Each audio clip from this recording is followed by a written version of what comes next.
But for $140,000, there is nothing that comes even close to this in terms of the performance and acceleration. There's nothing.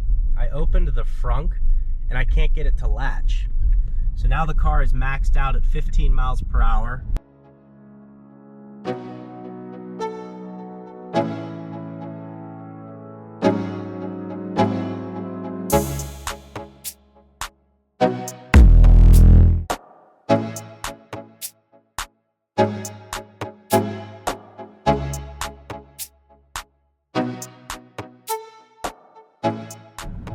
All right, folks, we got the Model S Plaid today. Yoke steering wheel.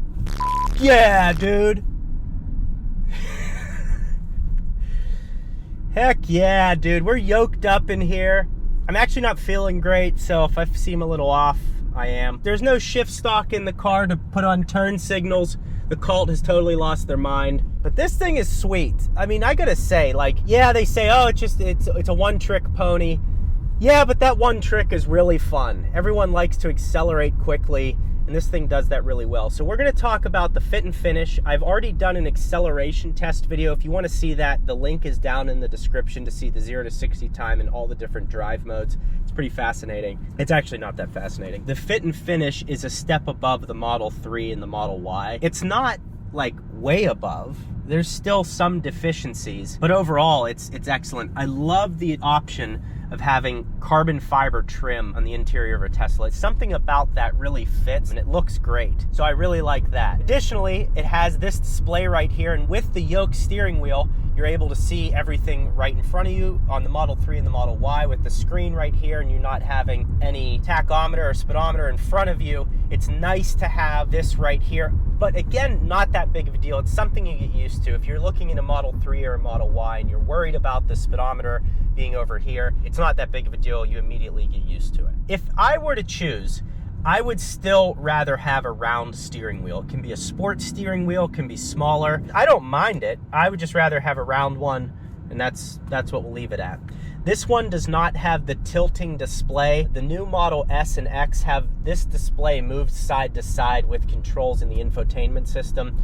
This one does not have that. It's new, but it's not the absolute newest ones that are coming out right now. The turn signals here being on the shift stock is just a button. This is nothing new. Ferrari has been doing this for years. There's other companies that have been doing this for years. Ferrari's the one I know of for sure. Again, I'd rather have a shift stock, but owning the car, this is something you would get used to. Spit just flew out of my mouth and the air conditioning blew it down, so that was cool. I love the fit and finish of the car. I love the carbon fiber. You can see that this dash right here is about halfway. If you press it again, it goes all the way back, so that's a nice feature. And again, matte carbon fiber.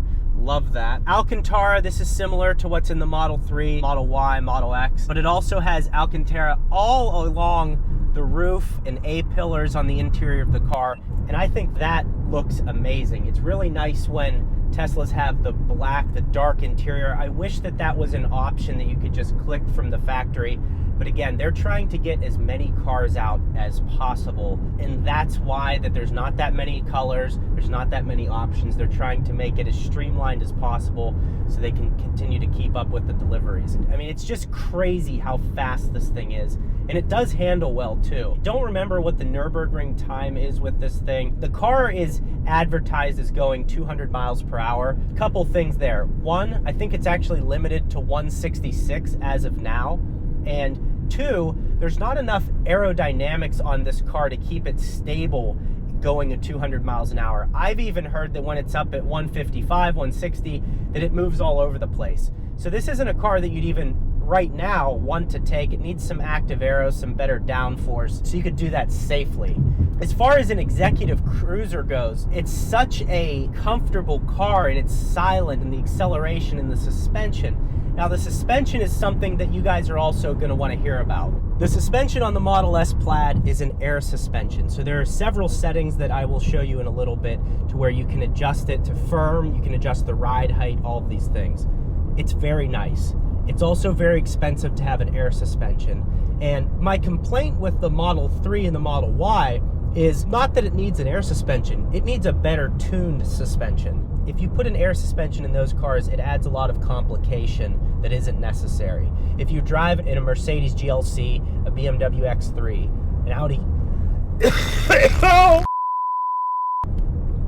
an Audi Q5, all of those cars do not have air suspensions. They might have options for it, but it doesn't come with an air suspension, and the ride quality is excellent. Tesla is certainly capable of that, and they just need to develop their suspension more. Now, the air suspension in this is awesome. It rides very smooth, and the ride is quiet. It's very quiet in here. It uses some of the same technologies that companies like Bose do for active noise cancellation, so that's really cool. But the car's put together nicely. Like, if you get one of these, you're not going to be disappointed. And even though it's $140,000, I think it starts at $135,000, but after you add the wheels and different interior packages, it gets up there a little bit. But for $140,000, there is nothing that comes even close to this in terms of the performance and acceleration. There's nothing. So, you know, you could look at McLarens and things. Now you're looking at $250,000 for something that gets 20 miles per gallon and is very expensive to maintain. This, there's like no maintenance. Yes, it's expensive, absolutely. But when you consider what you're getting for that, it becomes a discount car. That's what this is. This is a government vehicle. It's discount. The performance is crazy. You have no maintenance, and it's usable. The space in the back of this is ridiculous. The leather seats are comfortable, and they are cooled. They are cooled seats. My nugs are 37 degrees right now, which is not good for reproduction, but they are so cool. My legs are cool. I'm not sweating like a pig or a piglet. A pig would feel so good in here. But yeah, it's really nice that they have the cooled seats. Again, that's an option that I wish. You know, the Kona EV comes with cooled seats. It starts at 34 grand. It'd be nice if Tesla could eventually add that to their entry-level models, but I'm happy it's in their higher-end models for sure. We've talked about the performance. We've talked about the interior of the car. I'll show you the space in the back. We'll do a walk around here shortly. But first, let's talk about the sponsor of this video, Charity Stars. Charity Stars this time is promoting One Tree Planted, which is an organization that's helping with deforestation and what us animals as human beings have done to this earth. One Tree Planted, for every dollar donated, plants a tree. They've planted 40 million trees in 43 different countries.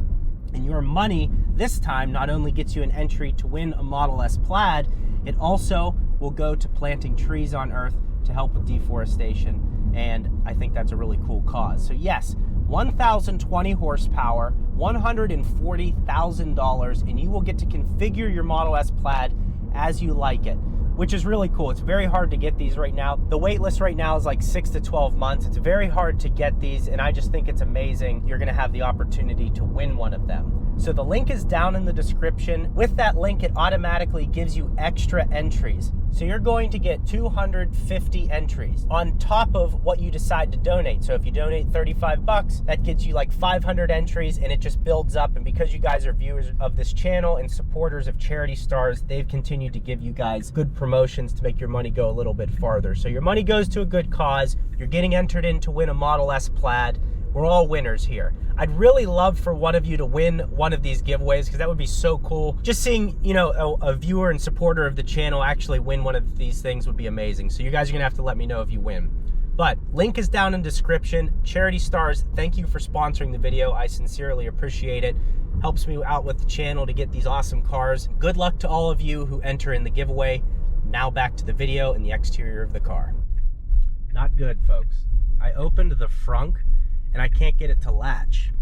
So now the car is maxed out at 15 miles per hour. Traffic is not happy with me, and I'm just trying to get it home. Yeah, I can't get the front trunk to lock. I know how to close it. You don't slam it, you like put some constant pressure on either side of the Tesla logo, about shoulder width apart. Like I have a Tesla, I know how to close trunk, but it won't latch. So we have an issue. Isn't this great? All right, so let's take a look at the exterior. We're going to open the car up. So open the frunk and open the trunk, and that fully opens up there. It's basically like a hatchback. So 21-inch arachnid wheels. These do affect the range on the car. It takes it down to 348 miles of range. Take a look at the trunk here. The car, I mean, like I said, it's almost like an Audi A7. It's got this hatchback look to it. Again, this is all very soft Alcantara, and it's magnetized, so it actually clips into place, so it won't slide around when you're driving around like a maniac, because you will. This will do it to you. Huge trunk. Can easily fit several sets of golf clubs, because that's all that matters back here is golf. Massive under compartment here. You could put probably a body in there. Might have to take a leg off, but definitely could get a torso in there. And then again, you have these storage areas over here. I wasn't sure for a second. So you have that storage cubby, all carpeted nicely and fits together well. And then again, you can release these seats and have it totally flat with these buttons right here. Let's release that. I might have a book bag back there. What do I have back there? Let's see. Presenting door handles. Nothing. Okay. And you can see that the seat back here is actually got some bolstering to it, so you can really sit in there, especially with the speeds that this car can go. It's kind of nice to have going around turns quickly. But let's fold that up, put the tissue box over there, get into the back seat. So in the back of the car here, you can see this is my driving position. I'm 6'3". Sorry, I'm not 6'3", I'm 6 foot. Andrew's 6'3", I always say that, what a crackhead. But you can see how much room I have back here, totally comfortable. I wish the seats sat back a little bit more. I feel like I'm sitting kind of forward. Maybe there is a way. There's another button here that you can use to release. Yeah, there's really not a way. You just kind of, you sit, your back is kind of forward. I just wish there was slightly more comfort. The seat itself, where your butt sits, should be great for hemorrhoid havers, because you don't use hemorrhoids, they use you. This is why subscriber growth for me is like this. But the people that are in right now, you guys love the content, so I'm here for you. So rear seat comfort, nice. Very spacious for your long legs. You could probably be 6'5" and sit back here. Additionally, you have this little screen right here. I don't even know what you can do with it. There you go, you can play your music, and you can watch YouTube and things like that. I think that's what this means.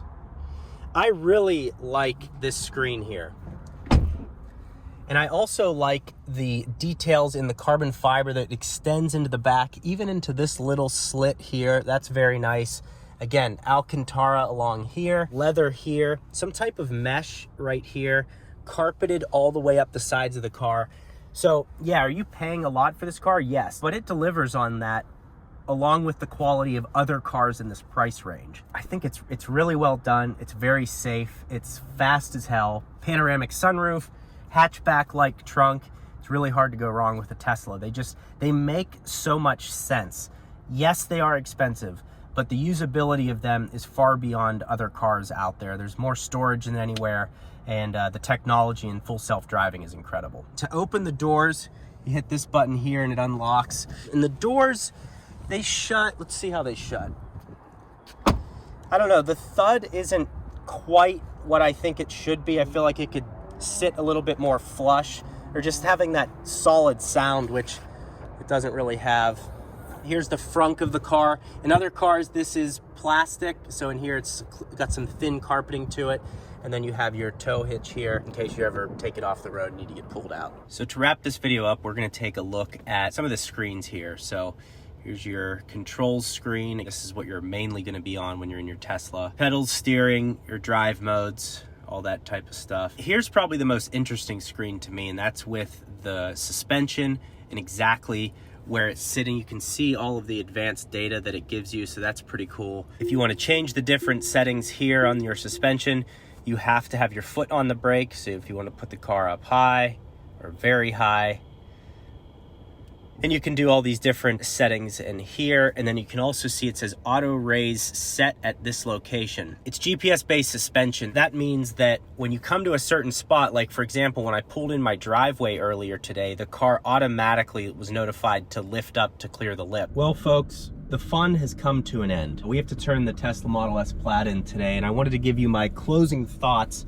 on driving this car. I've only had it for 24 hours. Haven't had it for a crazy amount of time or taken it on any road trips or anything like that, but I've also gotten a sense of what it's like to own and drive this thing. Hey lady, just cut across the whole parking lot. It's yours. So as far as the car having no shifter and the Yoke steering wheel, these are some of the more obvious things that you're going to be wondering about. You get used to it. It's funny, in the short amount of time that I've driven it, when I got in my Model Y this morning, I reached for the screen to shift the car. So it's funny how quickly you get used to that. There's also a beta version of the shifter where it can anticipate what you're going to do. And I've done that in a previous Model S Plaid. I didn't even mess with it in this one, but these cars are becoming so intuitive that you get used to it very quickly. I can see over time you getting annoyed with the Yoke steering wheel, but again, it's something that I think you will get used to. There's no shift stock for the turn signals either, so they're buttons that you're hitting here. Hitting the buttons has actually become intuitive as well. Again, it's just something you're getting used to. When you're first driving the car, you go to shift, it's not there, or you go to hit a button and it's not there for the turn signal. You tap it on the steering wheel, you get used to it. There's also the buttons for the horn, things like that. But again, this car costs $140,000. So when you get in it, does it feel special? Does it feel like a $140,000 car? And I'll say that it feels different than a Model 3 and a Model Y. It feels more expensive. It feels more special than those cars do. The screen seems to be nicer. I think it's a 17-inch screen compared to a 15-inch screen. You have this beautiful display directly in front of you, which a lot of people complain about not having in the Model 3 and the Model Y. And the car rides better because it's on an air suspension. And then you have the black roof liner that's Alcantara, this 940-watt sound system with 20 speakers. Panoramic roof is also darker, so it lets in less heat. So there's a lot of improvements on this car over Tesla's entry-level models, and I think if you get it, you're going to really enjoy it. The seats are very comfortable, they're cooled, they're heated, the Yoke steering wheel is heated, and the carbon fiber trim is beautiful. And I wish the carbon fiber trim was an option on the Tesla Model S long range. It just looks great, it finishes the car nicely. I don't like piano black. Carbon fiber looks great, and it's a satin finish on the carbon fiber, so it's not like gonna show dust or anything like that. And then if you go into, we're gonna use this on road trips and things like that, to be honest, I'd probably give up the beautiful look of the 21-inch racked-in wheels, and I'd probably get the 19s or 20s or whatever the downgraded wheels. I think it's a 19. Doesn't look as good, but it's significantly more efficient. Then you're getting close to 400 miles of range, and using this on road trips would be so comfortable. The sound system is incredible. The Tesla charging network is reliable. I drove mine across the country, had zero issues. So this would just be an incredible road trip car. You could cover distance. I can't remember, I think it was Marcus Brownlee, MKBHD, I think he did a 1,000-mile test with the Model S Plaid compared to just a regular gas-powered car. It was only 30 minutes more in time that the Tesla took compared to a gas-powered car because the range on this is so crazy, and also it can charge incredibly high speeds. So this car is highly capable, the performance is insane, and it feels luxurious. If you mix the performance and the technology and the luxuriousness, if that's a word, I don't know, but it doesn't matter because you understand what I'm saying. If you mix all of those together, this car is a bargain. It really is, because you're giving up the high maintenance costs of Mercedes-Benz S-Class or a Maybach or a Porsche Panamera. You're giving up what it's going to cost to maintain those over all these years. You're getting a faster car, you're getting a more efficient car, and you're getting a slightly more technologically advanced car with over-the-air updates so it continues to be relevant. If you look at a Mercedes-Benz S-Class that's 10 years old, it's almost an irrelevant car. They're highly inefficient. There's going to be all these issues with the suspension because of the weights of the car. In 10 years, this car is still going to be remarkably relevant because tire technologies aren't advancing fast enough to get the acceleration to be better, and also the infotainment system is going to continually be updated. So in 10 years, this is still going to be a relevant car, whereas the others are going to continue to fade off and depreciate severely, whereas this is going to hold its value very well. So I hope this video was helpful to you guys. I love the Model S Plaid. I'd like to get one. It's a little out of my price range, but honestly, the videos I can make on it, YouTube would pay for it anyways. I don't know. I'm not really into cars that are this large. So for me, I like the Model 3 Performance better. It's just more nimble. I don't know. You guys have to let me know what you think. I think the Model 3 Performance would be a little bit more fun. Let me know what you think in the comments below. I appreciate you watching. Please like the video if you're still with me. Also, link is in description for charity stars. Check them out if you want a chance to win a Model S Plaid. Thank you guys for watching. See you next time. Well, God is great and beer is good, but Teslas are crazy. If you're a pig and you know it, clap your hands. I'm just picturing like everyone at home watching this on their TV and they're like, oh my God.